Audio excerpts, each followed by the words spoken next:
گفتوگۆی بابەتی تەوەری دووەم بە سپاسەوە لەگەڵ میوانەکەم لە شاری چەمچەماڵی ئازیزەواکەم. لە ئێستادا وەک پێشتر باسمان کرد یاخود لە پرۆگرامەکانی پێشووترا باسمان کرد ڕێپێوان و کردبوونەوەی خۆڕسچی هاوڵاتیان بۆ پژگیریکردن و پشتیوانیکردن لە کوردانی ڕۆژئاوا لە بەرخۆدانی کوردانی ڕۆژئاوا بەردەوامە بە دیاریکراوی لە باشووری کوردستان وی ئاشکرایە ئەمڕۆ بڕیارە ڕێپێوانی فراوان لە شارەکان لە ناوچە جیاوازەکانی هەرێمی کوردستان بەڕێوە بچێت چ لە سلێمانی بێت چ لە کەرکووک بێت چ لە هەولێر بێت یاخود لە تاوی ناوچەکانی تری هەرێمی کوردستان. باشە من بە سپاسەوە دکتۆر شێرزاد سێنم لەگەڵای مامۆستای زانکۆ و چاودێری سیاسی لە شاری چەمچەماڵ. دکتۆر بەیانیت باش، سپاس کاتی خۆت بە ئێمە بەخشی. سەرەتا با لەوە دەست پێ بکەم ئەم ڕێپێوان و جۆش و خۆشی هاوڵاتیان لە ناوچە جیاوازەکانی باشووری کوردستان بێت یاخود لە تاوی پارچەکانی تری کوردستان بێت یاخود ڕەوەندی ئەوروپا بێت لە کەنەدا، لە ئوسترالیا، لە ئەمریکا، دەرەنجامی ئەمە چییە یاخود ئەمە تا چەند کاریگەری ئەبێت بۆ ئەوەی کە وڵاتانی زلهێز ڕاستەوخۆ بێنینە سەرهێڵ بۆ ئەوەی ئاوڕێکی جدی لە ڕۆژاوای کوردستان بنەوە سنوورێک بۆ هێرش و پەلامارەکانی گروپە چەکدارەکانی دیمەشق بۆ سەرتەواوی ناوچە جیاوازەکانی ڕۆژاوای کوردستان دابڕێ.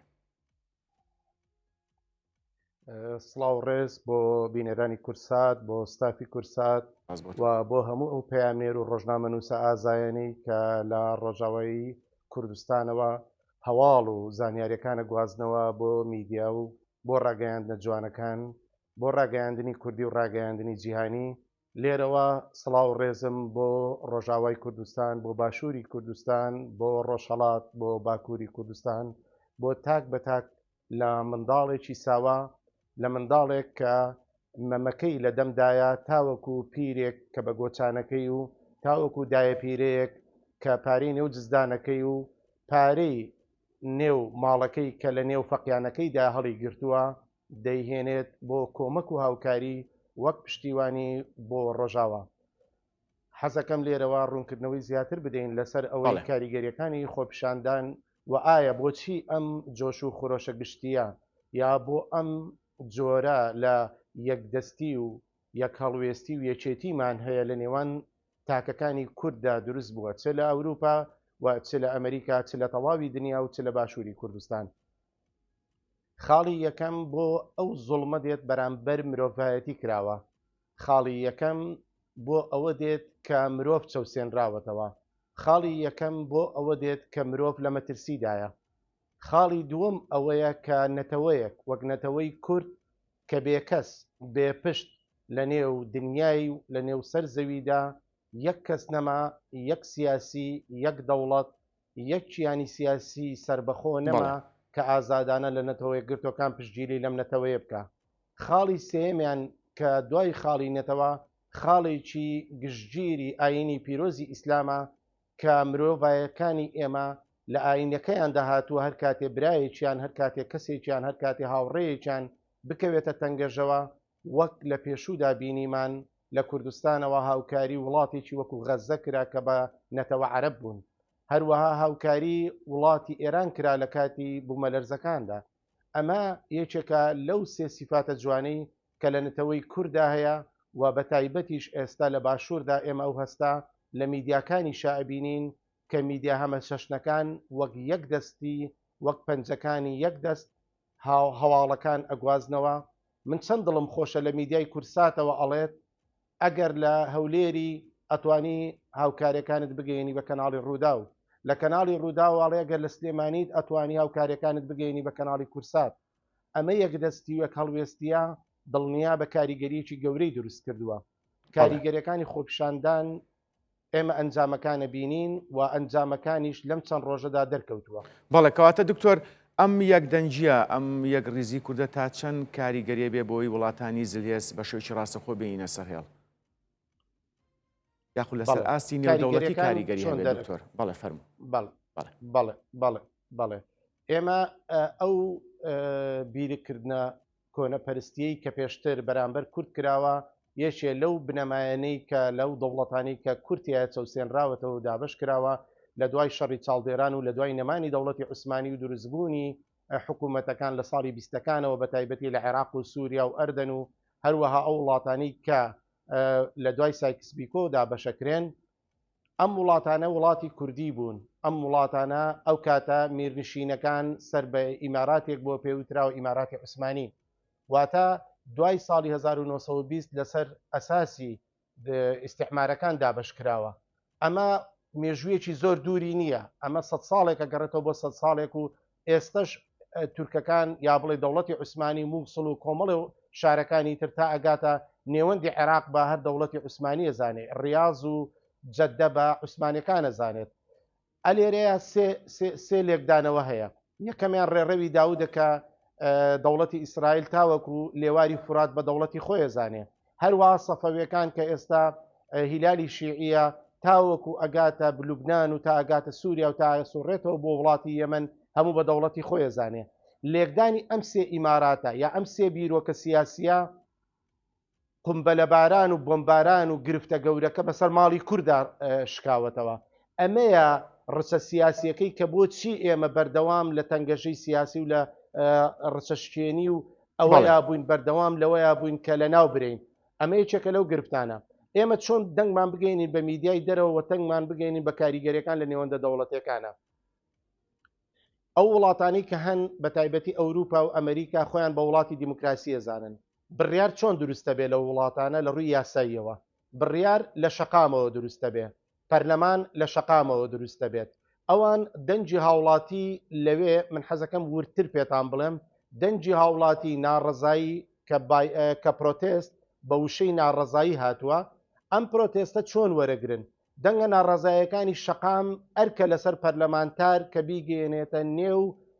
قوبەی ئەو پەرلەمانی کە تەیە نوێنەری ئەو شارە یا ئەو زۆنە یا ئەو ناوچەی خۆیەتی. بۆ نمونە لە وڵاتی چۆکو ئەڵمانیا لە ویلایەتەکانی ئەمریکا ئەم دەنگە کە ئەگات لە شەقامەوە دێت ئەبێتە دەنجی پەرلەمانتار، واتە ئەبێتە لێتەری پەرلەمانتارەکە بۆ پەرلەمانەکەی خۆی. ئەوان دەنگە ناڕزایەکان لە شەقامەوە وەرەگرن، واتە ئێمە توانیمان لە ڕێی ئیمێڵەوە بە تایبەتی من حەزەکەم ئەلێرەوە کوردانی خۆمان و هاوڵاتیانی خۆمان ئاگدار بکەینەوە. ئەوان لە ڕێی ئیمێڵەوە زیاتر کاریگەری سەکۆی سۆشیال میدیا، سەکۆکانی فەیسبوک و ئینستاگرام و ئێکس بۆ زیاتر ڕووپەڕ و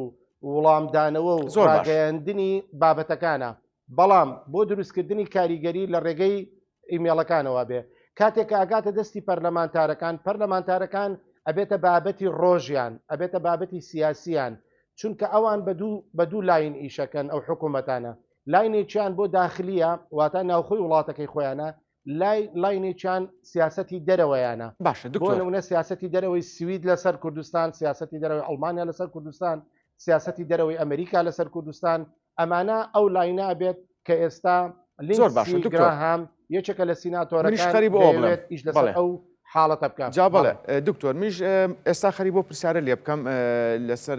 لینسی گراهام سیناتۆری ناسراوی ئەمریکا کە پرۆژە بڕیارێکی ئاراستەی کۆنگرێسی ئەمریکا کردووە تایبەت بە پاراستنی کوردەکان. هەروەها ئاماژەی بۆش کردووە کە ئەڵێ گەشتبینم بەوەی کە لە کۆنگرێز دەنجی تەواو ئەم پرۆژەی دەنجی تەواو بەدەست بێنێت. پرسیارەکەی من دکتۆر ئەوەیە ئەمە سەرەتایەک نابێ بۆ ئەوەی کە ئەم یەک دەنجی و یەک ڕیزەی کورد وای لێبێت کە پشتیوانی زیاتر بەدەست بێنێ لەسەر ئاستی نێودەوڵەتی بە شێوەیەکی گشتی؟ بەڵێ پرۆژەکەی لینسی گراهام حەزەکەم بۆ هاوڵاتیان و بینەرە ئازیزەکانی کورساتی ڕوونەوە بکەین. لە چەند خاڵێک پێک دێت، بە تایبەتی لە سێ خاڵی سەرچی پێک دێت. خاڵی یەکەمیان ڕێگە نەدانە بە حکوومەتەکان، بە تایبەتی حکوومەتی سووری. حەزەکەم ئەو هەواڵە پشت ڕاست بکەمەوە کە ئەگەر بێت و ئەو پرۆژەی گراهام سەر بگرێت و ئینشاءالله سەری شەگرێ کە پرۆژەی حیمایی کووردا کاریگەری ئەبێ لەسەر هەرێمی کوردستان، لەسەر ڕۆژهەڵاتی کوردستان، لەسەر باکووری کوردستان، چونکە لەوێ وەکو عێرق وەکو نەتەوە باسی کوردەکە نەک وەکو زۆن. لە یەکەم خاڵیانە باسی سووریاکە، لە دووەم خاڵیانە دەسەڵات ئەداتە سەرۆکی ئەمریکا کە ڕاستەوخۆ بە هێزی ئابووری و هێزی عەسکەری تەداخل بکە لە هەر سڕینەوەیەک یان لە هەر هەوڵێک بۆ سڕینەوەی نەتەوەی کورد. ئازیزم، ئەمەی لە کوردستان لە ڕۆژاوا کرێت جینۆسایدە. لەبەرەوە کاریگەری لەسەر سیناتۆرەکان ئیش کردووە. ئەو کاتێک کە نامەکە گەیشتە کوردستان ئێمە لە ڕێگەی یەکێک لەو خاتونانی کە کاری لە سەرەکان خاتوجییانە لە ئەمریکا یەکێکە لە ڕەوەندی کوردی لەوێ وە کار لەسەر ئەوواکات نامەکەی کە ئاراستەی ئەو خەڵکە خوێنەوار و ڕۆشنبیری کوردستان کرد ئێمە دەستمان پێکرد لە سوۆسیال میدیا وهروەها لە نێو ئەو گروپ چاتانی کە کوردان هەیەە لە حکوومەت لە سیاست لە ڕۆشنبیر لە ڕاگەیاندکارەکان بڵاوی کرد. سوپاس بۆخوا ئەم بەیانە 150,000 تێپەڕ کرد و گەیشتۆتە سەر 200,000 ئێستا و بەردەوام ئەوەی کە پێشببینیە کردواتە خەمڵاندنی بۆ کرا یان ئیستیمەیشنی گراهام خۆی بوو 75,000 ئیمزا بوو. ئێمە سەر 200,000 ئیمزامان تێپەر کردو واتە کاریگەریەکەی زیاتر ئەبێ و سێم خاڵیان بە تەواوی ئەم حاڵەتە ئەگەڕێنێتەوە بۆ ئەوەی جینۆسایدا ویان کۆمەڵکوژیە ویان کاریگەریەکان و غەدرکردنە لە نەتەوەیەک کە لەو نێوەندەیە ئەوەی خۆشحاڵیە گراهام بەڕوونی ئەڵێ کوردەکان یەکێ بوون لە هاوکارەکانی ئەمریکا و هەموو دنیا نەک بەس ئەمریکاڵێ هەموو دنیا بۆ لە ناودانی دەستێکی ڕەش کە دەستی داعش بووە بۆ دەستێک بۆ دژی مرۆڤایەتی بووە. بەداخەوە ئەوەی ئێستا ئەحمەد شەرعیکە من ئەلێرەوە حەزەکەم ڕوونی بکەینەوە ئەوەی ئەحمەد شەرعیکات جینۆسایدا بە هەموو کەلیمەکان جینۆسایدا لە یاسایەکدا کە ئەگەڕێینەوە بۆ هەرەمی ماسلۆ مرۆڤ ئەگەر لە زیندانە بێ حەزەکەم ینی بینەران ئەم ڕاستیە بزانن مرۆڤ ئەگەر لە زیندانە بێت پێویستە تۆ نانی بدەیتێ پێویستە ئاوی بدەیتێ پێویستە ڕووناچی بدەیتێ پێویستە شوێنی مانەوەی حەوانەوەی هەبێت بەڵام لە کۆبانێ نانی بڕیوە ئاوی بڕیوە شوێنی حەوانەوەی بڕیوە لێی ئەدات بە تۆپ و بە هەموو شێوەیەک ئاواری کردووە ئاوی بڕیوە خەتەکانی کارەبا و ئینتەرنێتی بڕیوە واتە ئێستا کۆبانێ ئەچێتە زمنی جینۆسایدێکی گشتگیرەوە کە نزیکەی 200,000 کورد و خەڵک و مرۆڤ لەو شوێنەیان شوێنێ تۆ نانی نەدەیتێ ئاوی نەدەیتێ کارەبای نەدەیتێ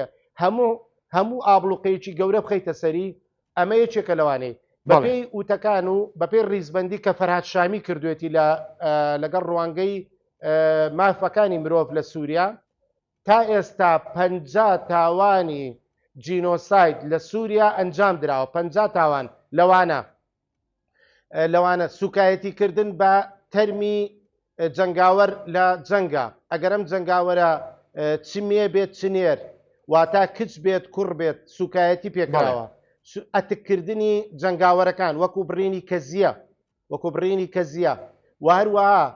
حەسار خستنە سەریان ئاوارەبوونی خەڵک ڕقبوونەوەی مناڵ کە ئێستا یەکێک لە گرفتە گەورەکان ئەوەیە 4 مناڵ لە یەک شەودا ڕقبنەوە واتە ئەم گرفتانەی کە ئەحمەد شەرع و دەسەڵاتە کاتێکەی ئەنجامی داوە لە ڕۆژاوای کوردستان یەکێکە لەو حاڵەتانە یەکێکە زمنی جینۆسایدەوە لەبەرەوە ئەحمەد شەرع دوێنێکە گراهام دوێنێکە وەزیری بەرگری سعودی بان کردووە خالد بن سلمانی بان کردووە چکە بۆ یەک بە ئێمە بزانین زۆر جار قساکرێ لەسەر ئەحمەد شەرع خۆی لە ڕیاض لەدایک بووە ئەسڵەن ولادەتی ئەحمەد شەرع لە سعودیە بووە باوکی زۆر باش یەکێکە لەوانەی کە تیجارەتی نەوتەکات یعنی ئەم خەڵکە اینجا دوای بە چیا هاتووە بە تەحریری شام هاتووە بە بەڕێی نووسڕەیە هاتووە بە داعش هاتووە بە قاعیدەیە هاتووە زۆر باش بۆتە سەرۆکی وڵاتێک باش دکتۆر جۆم لە جەنابە بەڵێ من دوا پرسیار لێ ئەەکەم ناوچەکە یاخود بڵین ڕۆژهەڵاتی ناوەڕاز بە شێوەیەکی گشتی ڕوبەڕووی چەند گۆڕانکاریەک بۆتەوە پرسیارەکەم بە دیاریکراوی ئەوەیە کورد لەکوێی ئەو گۆڕانکاریەدایە من حەزەکەم یەک کۆپلەیەک شیعرت بۆ بخوێنمەوە ئەڵێ بە سوڵتانی مێژوو بڵێن چیتر خەونی وانە بینێ بارەگەنمی شارە زورم لە ئاسیاوی ئەستانەدا بکرێ بە ئاش بۆ بڕینی کەزی خانزات مەلای خەتێ بکرێ بەداش با سوڵتانەکان با نێودەوڵەتی بزانن جارێتر سیاسیەکانی ئێمە مناڵی ئێمە ڕۆشنبیری ئێمە ناکەوێتە ژێر عەقڵی ئەوانەوە بۆ نەمانی نەتەوە بۆ نەمانی خۆشەویستی نیشتیمان ئەوەی ئەوان 20 ساڵە ئیشی لەسەرەکەن لە دێڕی یەکەمە ئەڵێ ئەو خەونە لەسەر دەرکات ئێمە جارێکیکە باج بدەینە ئەستانە و باج بدەینە ئەستەمبول و باج بدەینە شوێنەکانی ترواتە بارەگەنمی شارە زۆر ناچێ بۆ ئەستانە و ئەستەمبول. دووەم مەقتەعی شعرەکە ئەلەوەیە حەزەکەم وڵامت دەمەوە بۆ بڕینی کەزی خانزاد کە یەکێکە لە شەڕڤان و لە پێشمەرگە و لە قارەمانەکانی کورد کە دایکانی پێمەشانازیان پێواکەین وەکو دایکی خۆمان بۆ بڕینی کەزی خانزاد ئەو عەقڵە لەسەر دەرکەن مەلای کورد زانای ئاینی کورد جارێکی تر بێتە دەستکەلا. من بە شانازیەوە لەم کەناڵەوە باسی یەکەم ئەوەی ئەم جارەیان و لەم هەڵوێستە جوانەیان مەلاکان و زانایانی ئاینی کورد هەڵوێستە جوانەکەیان نوان و ئاشنامانیان کردەوە بەوەی کە مەلای کورد بەشێ بووە لە شۆڕشە یەک لە دوای یەکەکان، لە شۆڕشی شێخ مەحموود، لە شۆڕشی ئەیلول و لە شۆڕشی نوێ و لەو شۆڕشانەی کە ئێستا لەسەر شەقامەکانە. من بە شانازیەوە ئەڵێم دەستی هەموو زانایانی ئاینی و مامۆستایان و مەلایانی ئاینی ماچ دەکەم کە ئەوانن ئاشناکردنەوە و جۆشدانەوەی ئەو خۆپیشاندانە نەبن. ئێمە ئێستا یەک دەستین لەم پەڕی چەپ تا ئەو پەڕی ڕاست بە هیوام ئەو کاریگەریانە بگاتە ناوەندەکان و لە ڕێگەی سۆسیال میدیا و لە ڕێگەی ناردنی ئیمێل و لە ڕێگەی خۆپیشاندانەکان لە بەردەم پەرلەمانی ئەوروپا، لە بەردەم کۆشی سپی، لە بەردەم ماڵی سەرۆکوەزیرانی بەریتانیا و لە بەردەم هەموو قونسڵخانەکان ئەوەی کە ئەخیر وشەیە ئەمەوێ بیڵێم خۆپیشاندانەکانمان یەک کەم و کوڕیەکی هەیە بێ و کەم و کوڕێ ئیزافە بکەین ئیمڕۆ و زیادی بکەین ئەویش دروشمەکانە و ناردنی نامەیە و پەیامە ڕوونەکانمانە ئەبێ لە کۆتایی هەموو خۆپیشاندانەکان ئێمە پەیامەکانمان دووبارە بکەینەوە و نامەکانمان بگەێنین بە ناوەندە جیهانیەکان و ڕاگەیاندنەکان و ڕاگەیاندنەکانی دەرەوە بە زمانی عەرەبی، بە زمانی ئینگلیزی، بە زمانی فەڕەنسی هەر خۆمان بۆ خۆمان قسە نەکەین بیگەێنین بە ناوەندەکانی دەرەوە. مسپاسی کورساتەکەم کە یەکێکە لەو ڕاگەیاندە جوانانەی کە ئێستا ڕۆڵێکی کاریگەری هەیە لە ڕۆژئاوا و لە باشوور وەکو هەموو ڕاگەیاندەکان و دەستە خوشکەکانی خۆی. بەڵێ دکتۆر شێرزاد حسێن مامۆستای زانکۆ و چاودێری سیاسی، سوپاس کە لە شاری چەمچەماڵۆ لەگەڵ مابوون سەرکەوتوو بن وەک هەمیشە.